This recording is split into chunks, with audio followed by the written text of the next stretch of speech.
everyone.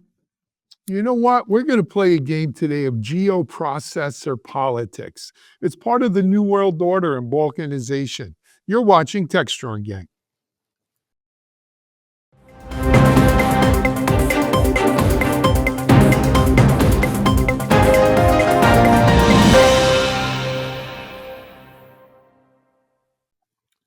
Hi, everyone. Happy Wednesday. It's Alan Schimmel here for Techstrong, gang.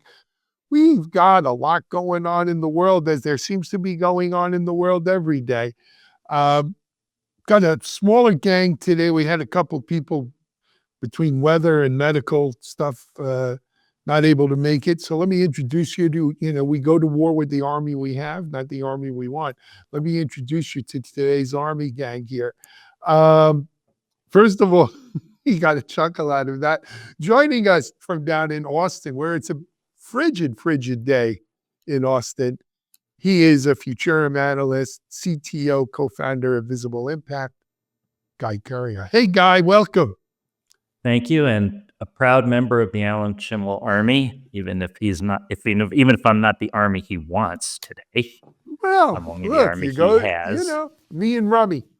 It's good to be here again on this frigid Austin day. It's 19 degrees right now, which is darn cold for Central Texas. That's downright frigid for Central Texas. Oh, man. Joining us also, speaking of frigid, up in Harrison, New York. I don't know what the weather is there, though. It's our Chief Content Officer, Mike Vizard. Hey, Mike, how are you? I'm good. This is a volunteer army as far as I know, but do we need to institute a draft? We might. I was part of the draft. Well, I was thinking about bringing in North Korean troops. All right. Some remote IT gang members? What the heck? It wouldn't be the first time they jumped into someone else's war. Anyway, on that note, Mike, we've got a couple things to go over today. One is this part of a bigger issue that I'm going to be addressing on my Shimmy Says this week tomorrow. And that is, I call it the balkanization of the tech world. And it has a lot to do, I think we're entering into a new world order, right? We're seeing the death knell of the post-World War II New World Order that was kind of modified with the fall of the Soviet Union. But we're going into a balkanization era, and it's affecting tech in general, processors, CPUs of all things in particular. Talk to us about it.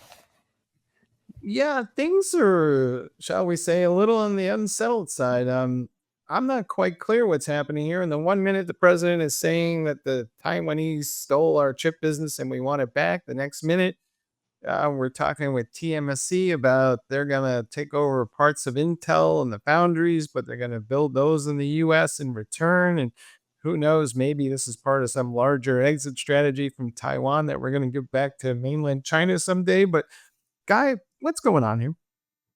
Well, to start with, I personally try to avoid the words strategy or plan when it applies to the current U.S. administration, because I think it's a lot more shoot from the hip approach.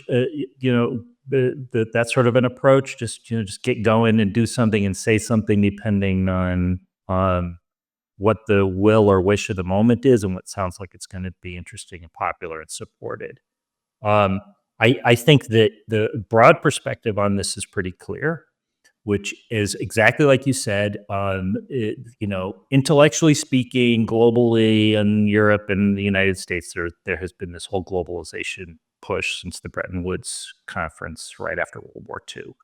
And it was supposed to be this global supply chain and this wonderment and amazingness of all kinds of countries around the world specializing in what they could specialize in, and trade and all that other sort of stuff, getting it all over the place.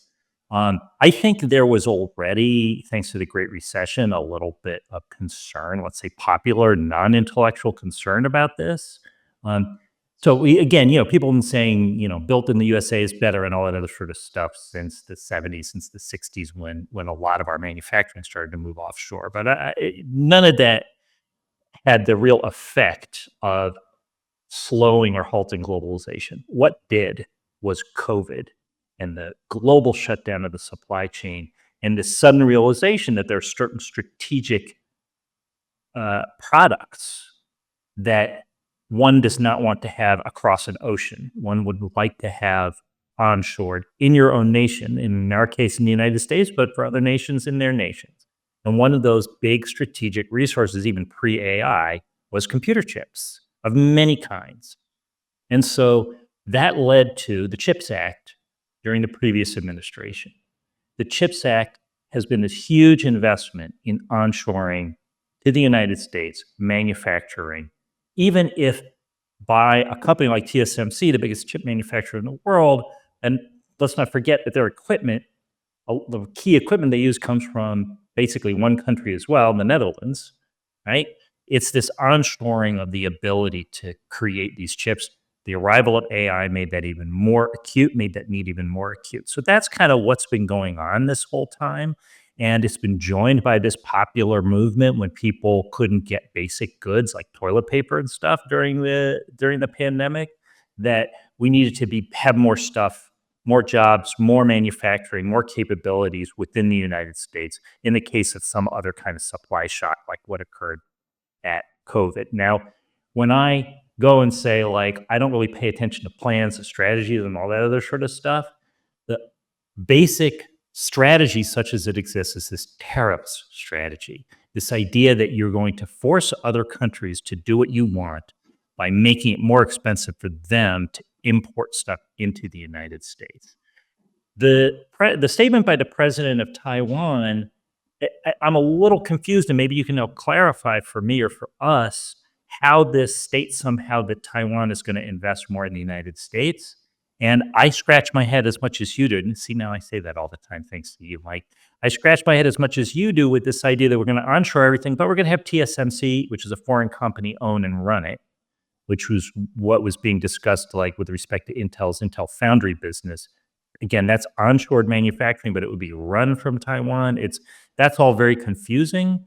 But in the end, what we're talking about is threats through tariffs to force something that's already happening and has been happening for the past 4 years, which is this move of manufacturing, chip manufacturing in particular, into the countries that use them so that they don't have to worry as much about the global supply chain. And that is a retrenchment, like Alan and Mike, you said, that's a retrenchment away from the world order of the previous 50, 60 years of increased globalization. 75. Well, I think after 75. Canada becomes the 51st state, TMSC will just move there, right? Is that how that works?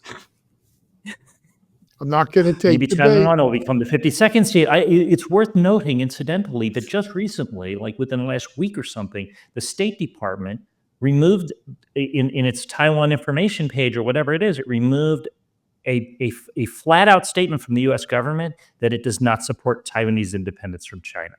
They removed that, and China reacted as well. So there's this other piece of it of like sort of this nationalist Taiwan support side or whatever you want to call it that has not existed since Taiwan was created. So I don't know what's going on here. Alan, Folks, step in so and Guy, I explain. have to tell you, first of all, though, kudos for you for the historical context and laying this all out. You built a beautiful case there.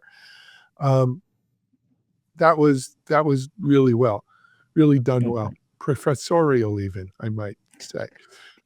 In terms Often of been the accused as such, strategy, I think, we all kind of know what the strategy of the administration is. I call it TSOTW. Throw shit on the wall For sure. Yeah.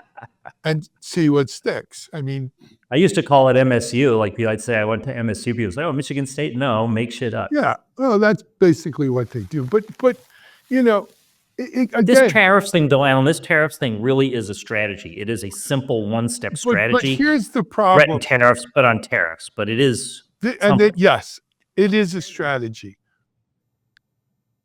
This strategy would have worked real well in 1958, which is just about where Donald Biff Trump is stuck in. Okay? When the US is the predominant market by 10x over the rest of the world, and you put the barriers into doing business in the US, the rest of the world has to march in lockstep. Unfortunately, that's not the case anymore. And when you do tariffs, you're forcing other countries to do tariffs.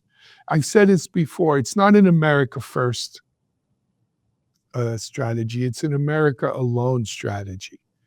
Because you're going to put up tariffs, and then so is Canada, so is Mexico, so is China, so is Europe, so is Brazil, so is South Africa, so is every other country in the world. And so what do you have? You have the balkanization here. And Donald Trump says, well, we still have the biggest market. Everyone wants to do business with us. Yes and no. We have 330 million people. China has 1.4 billion. 1.4 billion. Let me say it again, 1.4 billion. India has more children in honors programs in school, in math and science honors programs, than we have children. Period.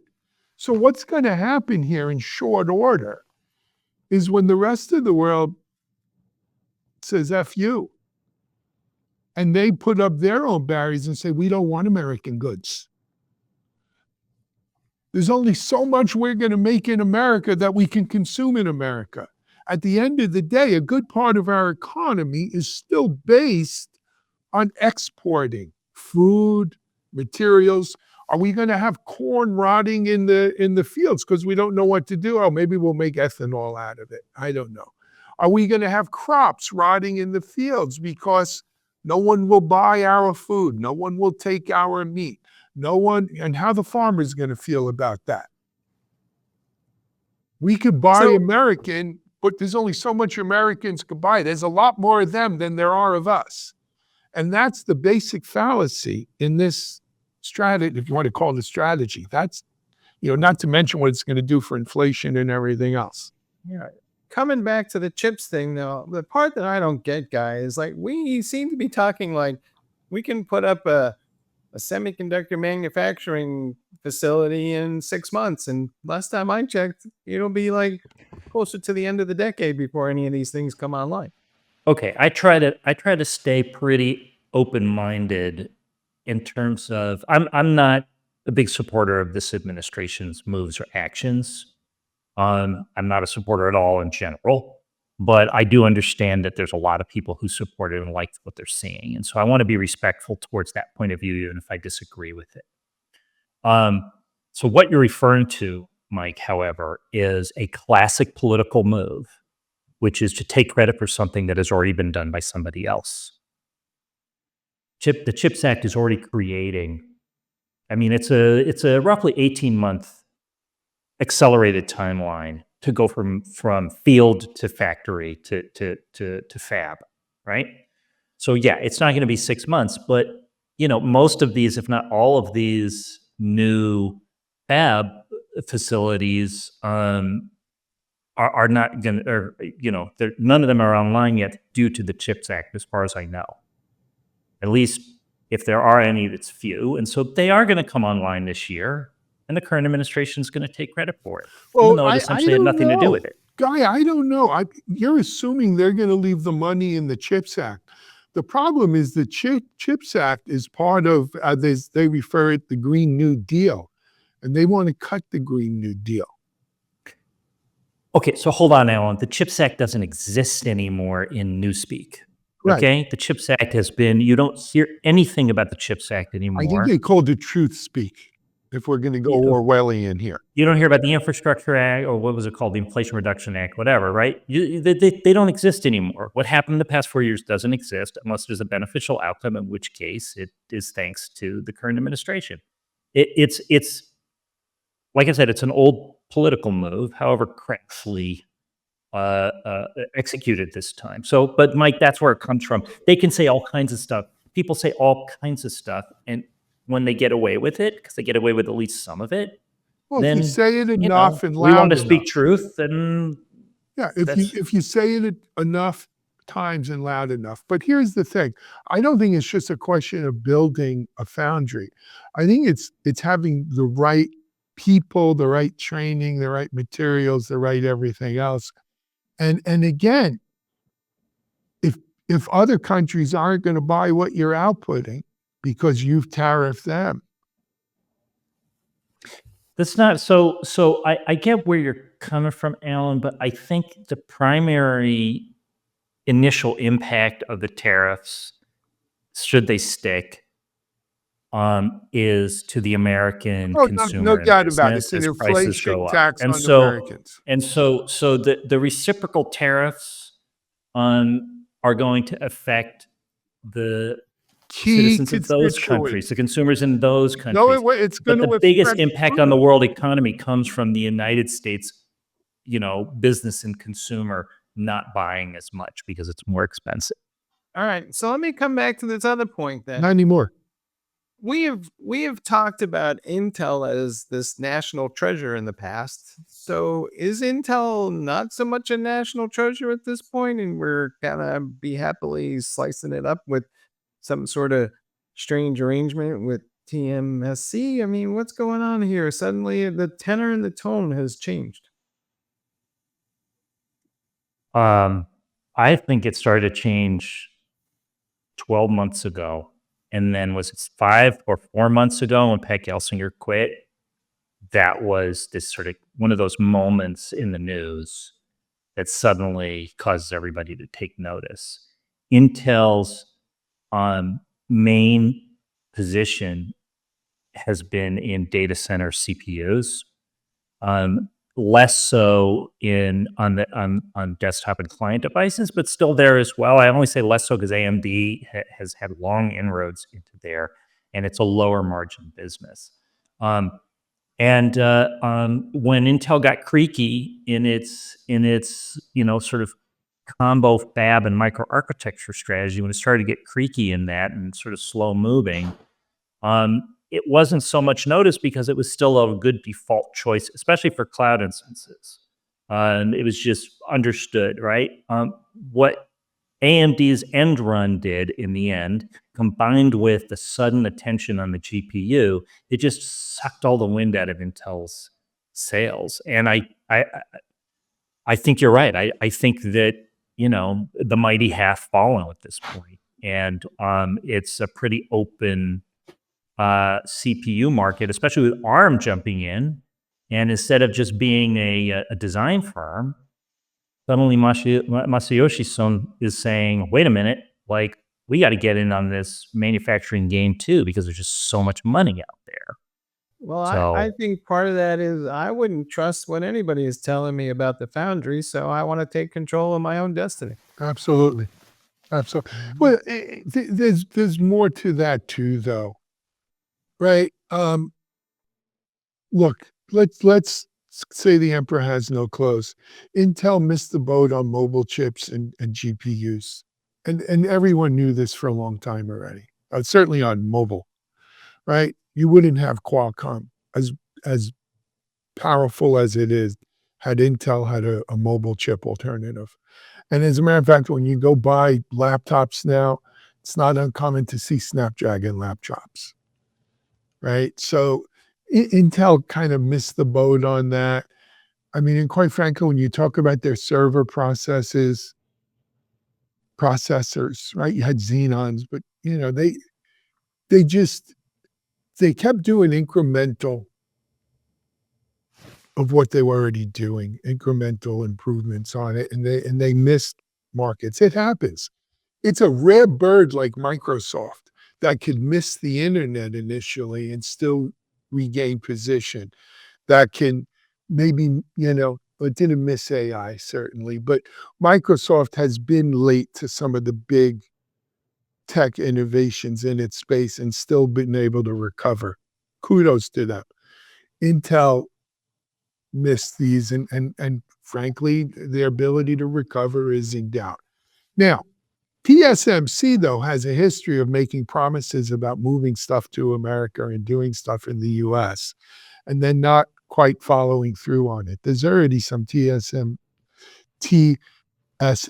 foundries in various stages of construction in the US that have never. Thanks to the CHIPS Act. Yes, Continue. and absolutely. With Yeah, CHIPS thanks Act to the money. CHIPS Act, because they were basically bribed. They were sent a bucket load of money by the United But I States don't citizenry. believe those are functional or anywhere near functional yet. No, they're not. No, they like Mike said, they take 2 years to go online. And when you have acts of Congress like the CHIPS Act or any act of Congress, it takes 12 months to just even like get their ducks in order to ensure that the money is being spent correctly in the right places, all that other sort of thing. But So, that's the way yeah. government functions. That doesn't mean you It come is, in and yes. gut it. But all of that being said, especially as it relates to Taiwan, if you're TSMC, what do you do here? You are, in essence, buddied up with the Taiwanese government, right? You want to maintain that status quo. You recognize that long-term, present administration may or may not do anything to prevent Taiwan becoming part of China. There's patriotism and there's money, and they don't necessarily come into the same fist or hand here. And so that's going to be some decisions that are made.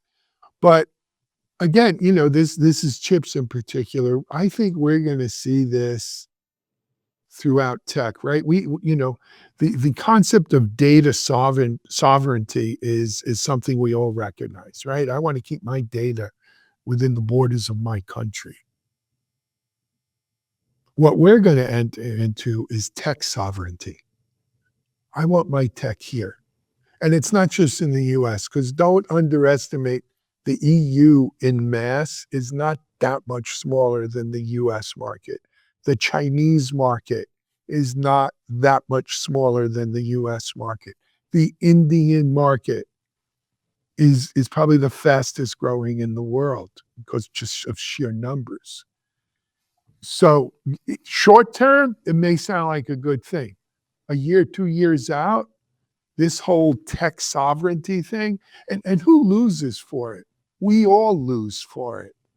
Because as consumers, we're better off in a worldwide competition where we get to choose the best and the most efficient and the right tools for the job, not what only I could get. Like, you don't want to be like a Soviet citizen. What was the name of the Russian cars, Mike? You remember? No idea, but we're going to be coming back to talk about tariffs later this week. So All right. We'll take a break here on Techstrong, gang. I hear the music playing. We're going to take a break. We're coming back and we're going to talk about an Apple encryption angst here on Techstrong, gang. Discover Techstrong Group, the epicenter of tech innovation. We're your go-to for reaching IT leaders and practitioners worldwide. Our secret? Impactful content that sparks awareness, engagement, and top-quality leads. With us, you'll access editorial websites, streaming videos, virtual events, custom content, analyst research, and more. Join our satisfied clients. Let's revolutionize your tech journey. Contact us today and tell your story to the world in the most powerful way with Techstrong Group.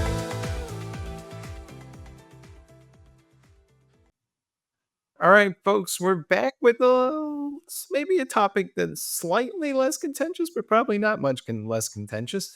The United Kingdom, the land of the Official Secrets Act, is once again pushing Apple for access to encrypted data in the name of security.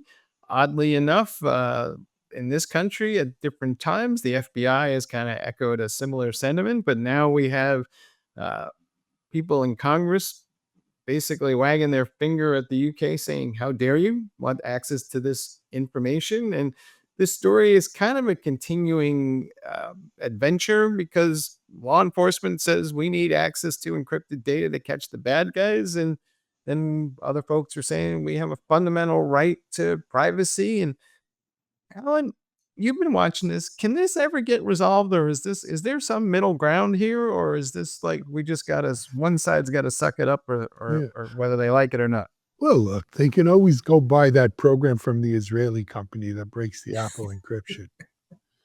But that being said, I thought we did find a sort of middle ground on this back around, after 9/11, when under the George W. Bush administration, things were a little saner back then. And they set up like a whole separate court system for when government can go in and demand these kinds of things. Now, breaking Apple encryption was a different story, but there was a court set up, right? And then that was obviously abused during subsequent administrations, and that kind of went away. But here's the bottom line. Well, the court's still there, Alan. The court is there, yes. I Yeah, just don't the know FISA court, yeah. how much it's used. But in any event,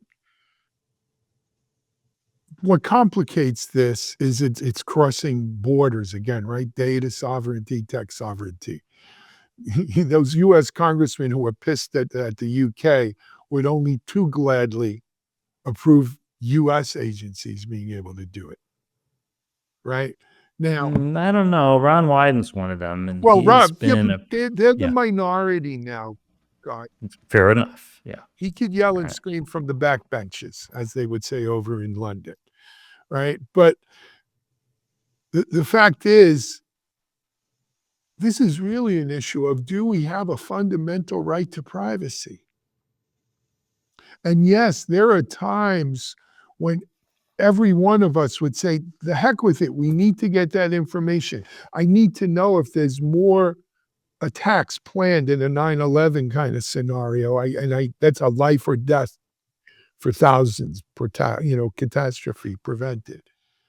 But should it be up to an Apple, a Google, a Microsoft to be the defenders of that right to privacy?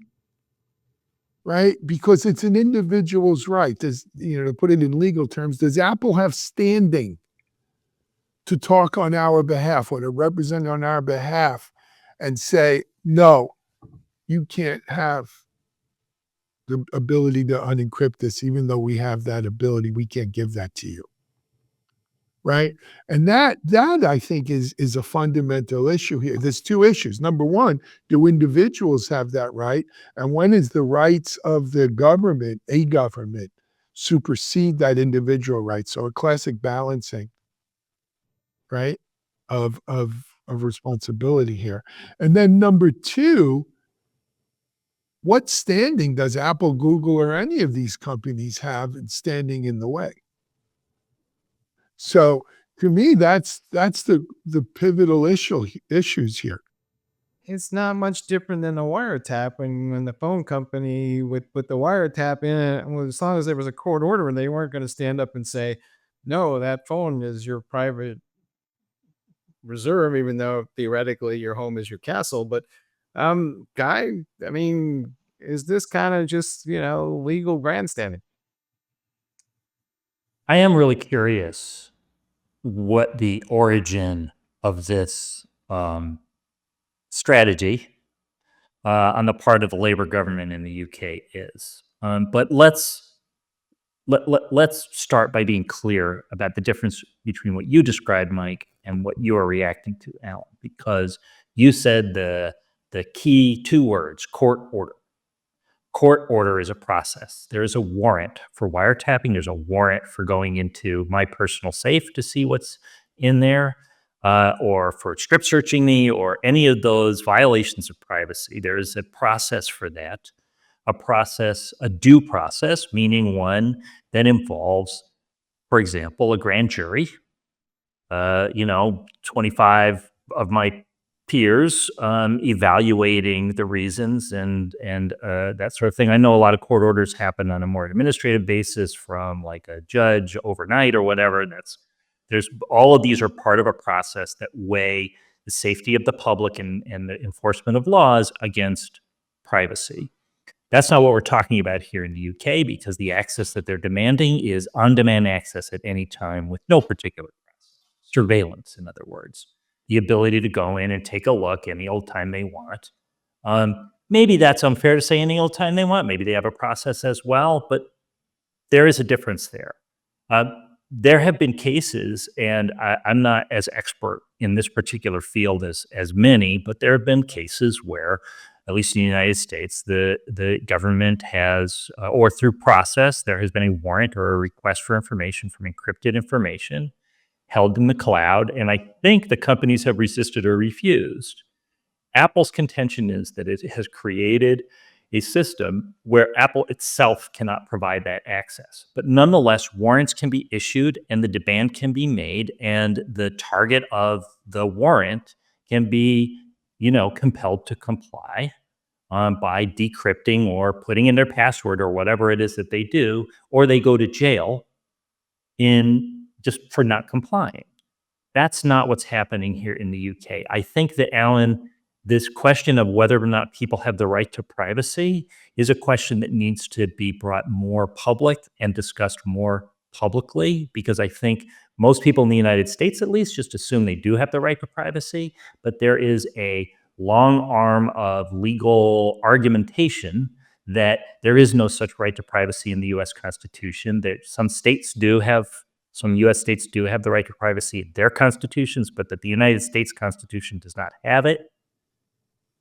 This is a really... But Guy, there is an amendment, Bill of Rights, undue search and seizure and due process clauses that you do have rights. I mean, they might not call it a right to privacy. Yeah, but they don't have to do with privacy. So then, in other words, it's your right to property. The circumspection it around... comes out of a right to property, right? That's your property.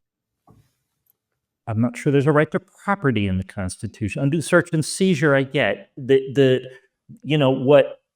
What had created the FISA courts, what created the situation where there was a process, however secret, before doing surveillance, which is not something pursuant to a criminal investigation, it's just surveillance, had to do with the principle that if a U.S. citizen could be surveilled, could be spied on, there should be a process to ensure that that's not just done, willy-nilly. Mm-hmm. But there is maybe no probable cause is the term, constitutional foundation for that. And I don't know how the UK law works. I think you've hit on exactly the main issue here, which is outside of the process of courts and adjudication and all that other sort of stuff, where there's a suspicion of a crime or a lawsuit or any other, outside of all of that, just as a general rule, should the government any government anywhere be allowed to simply spy on anybody? Yep. So, but Guy, you're talking about a very U.S. specific probable cause, undue search and seizure. These are U.S. due process itself, very U.S. centered view. Now, happens to be the U.K.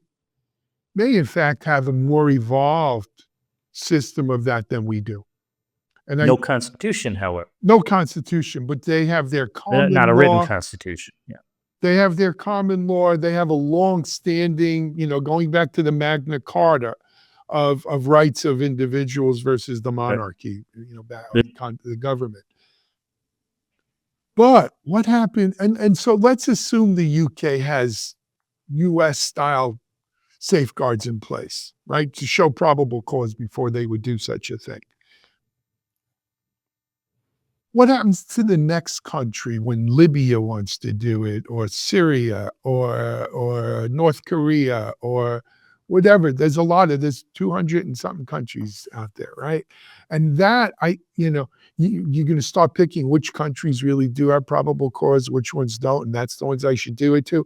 If you're an Apple, you can't be in that position. You don't want to be the arbiter of which country is really doing it right or wrong. Right? So I think Apple's tried to take a smarty pants kind of, excuse the term, but a smarty pants kind of thing, saying, you know what? We don't have the ability to do it. It's encrypted and it's out of our hands. And now the UK is coming in and saying, nonsense. I want you to build that back in there. I want that. Yeah. So So here's the second step, subtlety right? Which there. is that ADP, the encryption and protection, data protection technology from Apple is not enabled by default. You have to go in and positively say, like, I want this on my system. But essentially, it's kind of like Apple has invented or designed or created something, and the UK is saying, oh, no, you can't even have that. You can't offer that Right. here. Because That's really that's the issue here. But I don't get it. Like, I still don't get it. Apple doesn't want to The be UK, in if they that. have any process at all for any specific case, they can run through whatever process they have to compel, discovery or whatever the word is of whatever has been protected, and Apple doesn't have to have anything to do with it. The end user does, but the end user won't give it to them. If you remember back to And they go to jail. remember when PKI, but if I have like a terrorist situation, I can't just call up the well, end user. that's and what say, happened in 9/11. Sharif Khalid or whatever his name is, isn't giving it up, no matter how much we want to torture them. But go back let's drop the politics for a second. Go back to when PKI first came on the scene. You guys are all of an age, you remember. That was one of the cool things about PKI is once I set up that public-private key, no one could get to that without me saying, okay. Apple, Google, none of those people stood in the way. It was my encrypted data. And that was one of the big draws for PKI. One of the big and that's you're hit. That's what it is. Because Mike, in a terrorist situation, if the terrorists are dumb, they're going to get caught. If they're not dumb, they're going to use PKI or whatever the modern equivalent is, and Apple, Google, whoever, who cares? The information will still be encrypted end to end. And I think to a certain degree, Apple and Google wish we'd go back to that. And they get my first reaction to the UK doing this was, this is dumb. But it was just a gut reaction. Now I'm coming back to that. It's kind of dumb. What are they trying to do? They want Apple to build now that Silk Road is back. They're just, everybody can just use, find some hacked encryption method on Silk Road if they want to. Until quantum breaks that. But who knows? Oh man, I was going to mention quantum. Well done, sir. All right. Hey, we're going to take a break. Let's come back and talk about HoloLens and Microsoft, pushing that off the table. We're watching Techstrong, gang. SecurityBoulevard.com is the leading resource for news, analysis, and education on challenges facing the cybersecurity industry. SecurityBoulevard.com covers all aspects of cybersecurity, including data security, DevSecOps, cloud security, application security, network security, security threats, and more. SecurityBoulevard.com has the largest selection of security content, featuring breaking news, blog posts, podcasts, and more. Visit www.securityboulevard.com to learn more. SecurityBoulevard.com, home of Security Bloggers Network. Hey folks, we're back and we're going to shift the gear a little bit, but we are now going on with the continuing saga. What happened with Microsoft HoloLens? The latest is that they have taken the HoloLens that they were selling to the government and the military and shifted it over to an outfit called Anduril. I guess they will service that particular market. There are other niche markets that are using these headsets for various training use cases, but Guy, it seems like the notion that really these virtual reality headset things are going to become a consumer product, is that dead at this point? What's going on? Well, so this is really interesting, right? When we talked on this show about the Microsoft sunsetting what is it, HoloLens 2, my reaction was Microsoft's got so much. I mean, their core strength is really in the business market and the enterprise market and public sector too, actually. And there's so many commercial and industrial applications to augmented reality or virtual reality. I don't get it. It doesn't make sense to me. And I speculated at the time that that HoloLens was being run out of the consumer side of Microsoft, and it was another one of these Mars and Venus situations where they just didn't know how to market it into the business and public sector side. And so now we come all the way around here, and we find out there's some. Again, I'm going to speculate. There's some enterprising sales team over at Microsoft that in 2018, so quite a while ago, went and sold augmented reality to military, which is just about the most obvious application if you've ever played a video game ever of augmented reality would be military uses. And so this same sales team or the delivery team on it was like, wait, you can't shut this thing down because, we got a military contract here. We got the 9-figure deal, blah, blah, blah. Okay. So what do? Well, Microsoft still wants to get rid of it. So they're giving it, or not giving it, they're selling it to Anduril, which, by the way, how many of these, the Lord of the Rings named secret military, whatever, we have Palantir, we have Anduril, there must be a bunch more out there. In any case, it both validates my contention that these things are really best in industrial or public sector or commercial use. That Apple's own approach, which is very consumery, is bound to fail or be so niche it's whatever. And then I think we have a new one from Google, if I remember right. There's a fair amount of new activity going on here, but that in the end, kind of like driverless cars and driverless vehicles, it's really commercial that's ultimately going to build that market. This is one particular contract in one particular instance, but Microsoft has a long history of supporting and enabling and selling software into the U.S. military, knows how to do it. I imagine there's a lot of personnel who are going to move over from Microsoft over to Anduril to help them out with this. And in the end, was there a licensing agreement here as well? I mean, they're not just simply selling the technology wholesale. Well, the part that has me scratching my head a little bit, if I understand this correctly, is 120,000 mixed reality goggles for $21.9 billion. Well, it's the startup cost of the program. Theoretically, when you buy more, it probably get cheaper per headset. Yeah, and come on, like this is an old trope of the $1,000, $2,000 toilet. Let me dive in here, guys. You do it. You do it first. This Anduril Industries, this isn't some kind of dummy corporation set up in Budapest, Hungary, is it?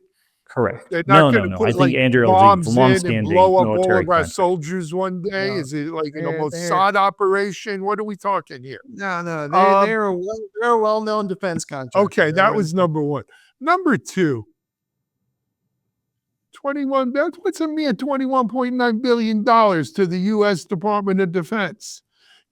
This is one of the things that I really think over 6 years, incidentally, just because this started in 2018. But continue. The real issue is, a lot of us are wringing our hands about, or joyfully clapping our hands in glee about what this DOGE, whatever, Elon Musk and his merry band of renegades are doing. But they're doing it on the civilian side of government for the most part.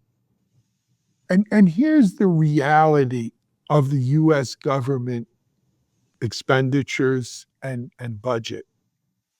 When you take Medicare and Social Security and the Department of Defense budget and all its related agencies and all that good stuff, right? I think something like 80 to 90% of the U.S. budget are on those three things: Medicare, Social Security, DOD. Everything else is peanuts. So you're sitting and trying to crack peanuts here. But you're not going to really affect the trajectory of this thing unless you really hit where the real money is. And no one's going to stand, I don't think anyone, well, I should never say that, but unless you're willing to take some knives to some sacred cows, like a $22 billion virtual reality goggle set. You're never gonna, everything else is just peanuts. And I think that's what's needed to be done here. I'm sorry, Guy. Go ahead. Can I pile on a little bit? Yeah. No, Sure, so, go ahead, So man. somebody muted me. I don't know who. Wasn't Yeah, no, it was me. So 22 billion, roughly 21 point something billion. 9 For how billion, many? yeah. 150,000 or is it 300,000? I don't remember. No, I don't think it's. I think it's 120,000. How many headsets? 120,000 120,000 headsets. Okay. All right. So first of all, it's over, like I said, it's over 6 years, not counting 2025. But I think, Mike, what you were scratching your head about is, dude, that's like $170,000 per headset. That's more than That's the a lot of Apple money for a headsets. headset. That's more than the Yeah, Apple that's headsets. A Little little bit. And that's why I alluded to the famous $2,000 toilet or whatever, because when whoever it is, some defense agency probably that calculates the cost of things and that figures out what the right amount is to pay and like all that other sort of stuff, they put every single bit into these programs. So it's not just the manufacturing, it's the development, it's the support, it's the training, it's the this, it's the that, over and over again. And when you add all that stuff up, like, the $2,000 toilet, it turned out that the equipment itself, the piece of the toilet itself cost $100 or whatever, and all the rest was the assumed lifetime of the toilet, maintenance, installation, the hours for the personnel, all other sort of stuff. Maybe it's still too high or higher than it should be, but it's not like there's an invoice somewhere that said I'm buying, 100 of these headsets and I'm paying $1.7 million or $17 million or whatever. It's just not how it works. And especially for, like Alan said, essentially brand new technology that's supposed to be used on the battlefield, or something like that, by people or who are flying things or like whatever it is that they're doing. There's a lot of expense and investment that needs to go into that. And unlike a private company, you don't write it off. You have to account for every bit of it, all self-contained within the program. So that's how I unscratch your head, if it's possible to do so much. Fair enough. Well, look, maybe we could use the Apple headsets. They're a little cheaper. Anyway. Well, the guys, Apple headsets might wind up with that commercial. I mean, I really, maybe I'm just pissing into the wind. Oops. no, You said the it's S word okay. instead of U word. We're not a Maybe I'm- family yeah, show. maybe This I'm is just adult. blowing smoke or something, but I think that a lot of the action, a lot of the real action, the real market making that happens with these things happens through B2B commercial applications, public sector investment, that sort of stuff. And we tend to get distracted by people walking around wearing goggles instead of just like seeing reality around them with their own two eyes normally. It's very distracting, but it's just, it just points to the kind of innovation and creativity that helped, the capitalist world go around. Mm-hmm. So just to be clear, Alan, do you think that the level of scrutiny being applied by the DOGE set is going to be applied to these military No, contracts? hell no. Those are sacred cows. It's sacred cows. It might be applied to potential Blue Origin contracts. That would be interesting. But no, he wrote his check. He wrote his check. Anyway, Well, so did we discuss on this show, or maybe I wasn't on it, the And the if 150 million, 200 million, or so, 400 million going to Tesla for all electric. Cybertrucks for military the State vehicles. Department or something. Yeah, Armored we- vehicles. No, it's for military. It was for military. well, it was for electric tanks or Cybertrucks. something like that. Cybertrucks for diplomats, I think. I thought it was armored Cybertrucks. No, for this State is different. That was a This is different 400 million. Oh, anyway, look, we're overtime. Put a few of those together, and you got a viable business. Almost. Well, then you got to, whatever. Don't get me started. Just a quick parental warning. We do have strobe lights in adult language, so you're warned. Mike, Guy, thanks for joining today on The Gang. We hope you've enjoyed this. Happy Wednesday to you. We will be back tomorrow with another Techstrong Gang. I think we also have a a Tech Field Day presentation on live today on Techstrong TV, as well as the rest of our Techstrong TV lineup. So check that out. Hey, you could download the Techstrong TV mobile app on Apple and Google if you'd like. Go check that out. Our OTT app is coming soon as well. Is that encrypted or not? Only if it has to be. But until then, thanks. We need the peanut gallery. Here's another episode of Techstrong Gang. Have a great day, everyone. We're out.